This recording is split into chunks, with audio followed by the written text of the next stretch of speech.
So we're going to kick off today. A Happy New Year to everyone. Lovely to see you. This is our first HVG event of 2025, so we're really excited to be back with you. Hope you had a little bit of a break over the festive period, however you celebrated it. So what we're going to do today, start of a new calendar year and all that, brains probably buzzing from having a little bit of a break and having to get back into thinking about priorities for the year ahead, particularly within the workplace. So what we're going to do today, we're going to have a little bit of a session thinking ahead to what is coming up within the volunteering world in 2025 and what that might mean for us within our organisations and for us individually as professionals within the sector.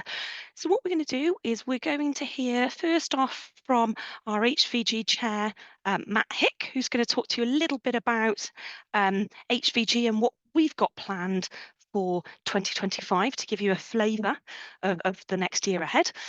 And then I'm going to hand over to Rob Jackson, whom you all know, but is a consultant within the sector, who's going to tell us a little bit more about his sort of projection for volunteering in 2025.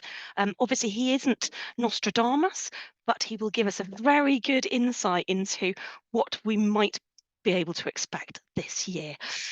Then what we're going to do is we're going to have a bit of a Q&A, so please do keep your questions with you. If you've got any questions for Matt or Rob or myself, please keep them with you and we will have a bit of a Q&A.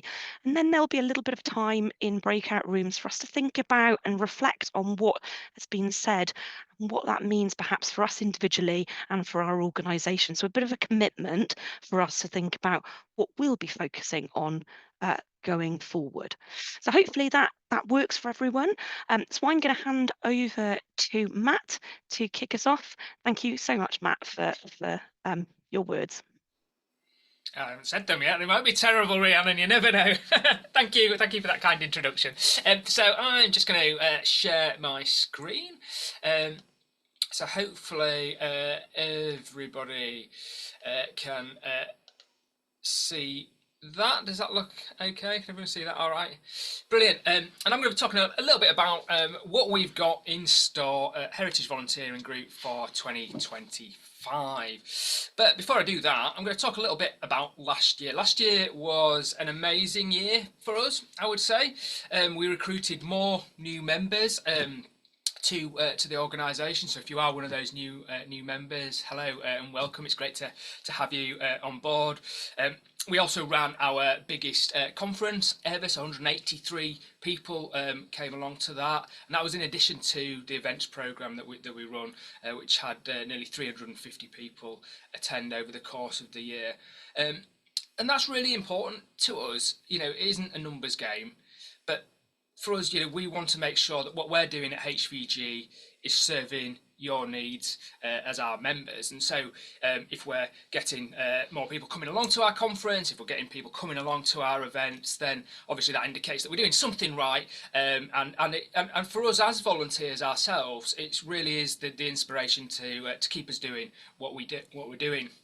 So alongside that, and if you're not aware, we've got quite a lively social media, digital presence. So with all the turmoil on social media this year, we have launched 2 new social media channels. So if you are not a fan of Elon Musk and X anymore, do not worry. You can find us on Blue Sky and Threads. We only have 2 followers on Threads. So if you are using it and we are on there, come and give us some love. We're feeling lonely. If you have struggled to come along to these events in the past, you can't make them, your diary's busy at work, you don't need to worry. You can catch up on all of our recordings on our YouTube channel. And again, last year we had more views than ever before. 2,600 people watched our content on there. We've got all sorts of stuff ranging from specific masterclasses in things like ethics in volunteering through to some more social type content as well. So lots of stuff on there as well. And then finally, we delivered connected communities. We finished delivering that project with AIM, and that's a really important activity for us in the development of the Heritage Volunteering Group. That was the first contract that we delivered as an organisation. So it was a government-funded project run by AIM with a variety of partner organisations, essentially looking at how the role that kind of volunteering can play in some of the most deprived communities in England. And we came on board as the volunteering partner, so we worked with organisations that were delivering projects to provide them with support and guidance around volunteering. So that was a hugely important project. Not only was it, an important piece of work and very closely aligned with what we're doing strategically, but it also brought in really valuable funding that's going to enable us to deliver our vision and our strategy moving forwards. But this presentation was called What's in Store for 2025. So no point just kind of focusing on what we did last year. That's gone. We've got an exciting year ahead for you and for the partner organisations that we're working with. And the first thing I want to say is I'm absolutely delighted, especially with the Connected Communities project coming to an end, that we've now just taken on our second contract. We are working with Museum Development Midlands to deliver their volunteering models programme. So that is a project essentially targeted at helping museums, heritage organisations develop their volunteering strategy. So there'll be a cohort of organisations that will be taken on board by MDM, and we will work with those organisations to help them develop and deliver their volunteering strategy. So again, really exciting project piece of work for us. Brings in valuable income that's going to help us develop and grow as an organisation so that we can increase our support for you and so that we can help organisations right the way across the heritage sector deliver more impactful, more effective volunteer programmes that ultimately help transform organisations' lives and communities. Now, that piece of work sits within our talent support work stream. So those of you that were at the conference or that have visited our website recently may well have seen our new volunteering strategy, and that was something we launched last year. And it's underpinned by work currently across 3 different work streams: talent support work stream, advocacy and capacity building, and there will be a 4th area of work coming online later. The talent support work stream, as I said, is where the Museum Development Midlands Volunteer Development Models programme sits, so that will form a big part of our work there. But that doesn't mean that we're going to stop delivering what we do at the moment. So we will be running Heritage Volunteering 25 this year. We have just set the date, so they're going to be the 25th and 26th of November, so you can get those dates in your diary now. We're just working on what that's going to look like, what the speakers are going to be, but at the moment we think it's all going to be focused around volunteering as a means of transforming communities, so picking up on that element of our strategy and really looking at community engagement and community partnership working. We're obviously going to be continuing to deliver our free events programme. So we've currently got a draft programme lined up that is really exciting, and we're hoping to confirm the speakers for that. So it's not all up on the website yet, it's not quite confirmed, but do please keep coming back to our website and checking on there. You'll find not only the content and description of what's going on, but you'll also be able to link through to Better Impact and book your slots there as well. Our advocacy work stream is the next area of work I'm going to talk about, and that's really where we focus on championing volunteering within the sector and beyond. So much of our work there is about kind of working with external partners, raising awareness of volunteering, raising awareness of volunteer management and the work that you do. A lot of this is very closely linked with a piece of work we did quite a few years ago now called Creating Capacity. So this is kind of linked to making sure that organisations understand the value of volunteers and volunteer managers to delivering effective volunteering programs. So some of the work that we're going to be doing in this space relates to developing external partnerships that are going to amplify our voice and help us amplify our message, create resources to help you effectively advocate for volunteering within your organisation and within your networks. And we're also going to be looking more closely at our social media and communication plan, so actually making sure that we're working in the right space, that we're sharing the right messages around volunteering, that we're being maybe a little bit more provocative than we have done in the past, that we're really pushing the envelope, and that we're getting the message across around the power that volunteering has to transform organisations' lives and communities. And then last but not least, capacity building. So this is the probably, for most of you, the boring bit of the of what I'm going to be talking about. This is about the work that we do behind the scenes to make sure that heritage volunteering is going to be around for another 10 years. So we had our 10th birthday back in September last year, and I hope that we'll be around in 2034. That makes me feel old. So this is about putting in place things like the right policies. It means looking at revenue generation. It means looking, we do things like our membership survey to make sure that we're meeting your needs, but equally stuff like overhauling the website, again making sure that that's actually fit for purpose. That website's 8 years old now, so we need to make sure that it's modern and that it's doing what we need it to do. So we have got an awful lot of work to do over the next year. We're very, very excited about it. We're often looking for new members.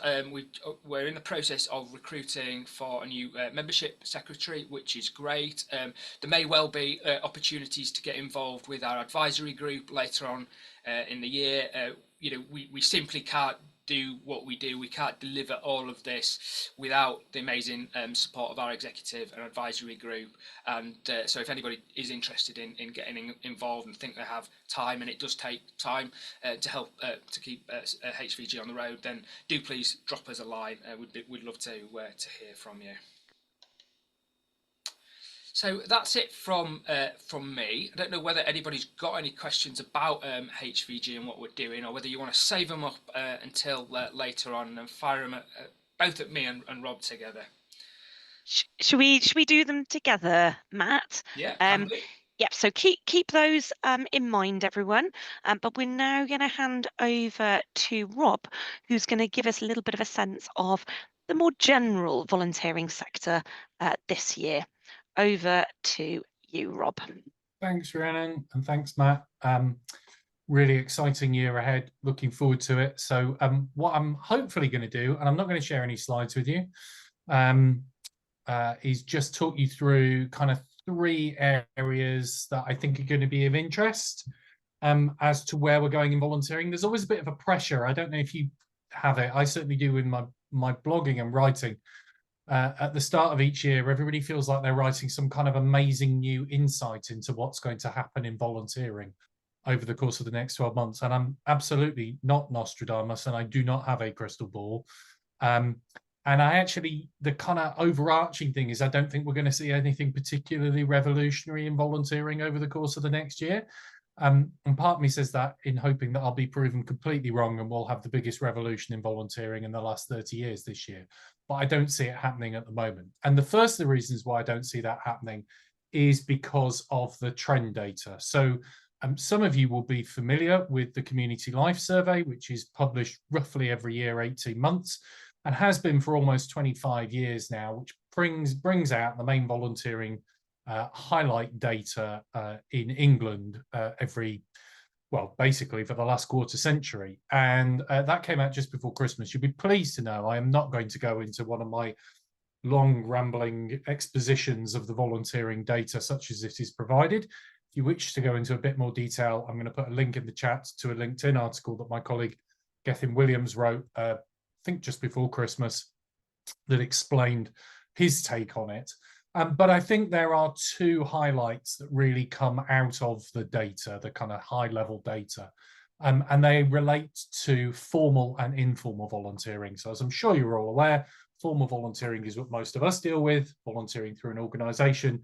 Informal is the more occasional stuff, the stuff that is by nature informal compared to the other stuff, and was really the kind of, characterised in modern terms by the kind of mutual aid movement and what have you of some 5 years ago when COVID struck. And the headline data basically is this, that regular and occasional formal volunteering, so that is formal volunteering that's done at least once in the last year and at least once a month in the last year, has not come back from the decline that we saw during 2019, 2020, 2021. So the initial COVID period and lockdowns. The volunteering rates are at the lowest they've been for 25 years, and they stubbornly seem to be showing no indication that they are coming back up again. Similarly, the same kind of measure around regular and occasional informal volunteering continues to drop. So whilst we may have had a significant uplift, although I don't think it was actually that significant during that first year of 2020-21 when we were in lockdowns, actually what we've seen subsequently is informal volunteering. Overall, the picture is different for different demographic groups, but overall, that rate of volunteering has continued to decline. And that, to me, is always a bit of an indicator of the underlying health of overall volunteering. If people aren't as willing to provide that informal support, they may be less willing to provide the formal support. I've got no academic expertise to back that up on. It's just what 30 years of experience tells me. So we're not really seeing any kind of volunteering recovery. We're going into our 5th year since the lockdown started, and our 5th year really where volunteering is kind of still bubbling away in society, but it's not really showing any signs of going back to where it was before the pandemic came along.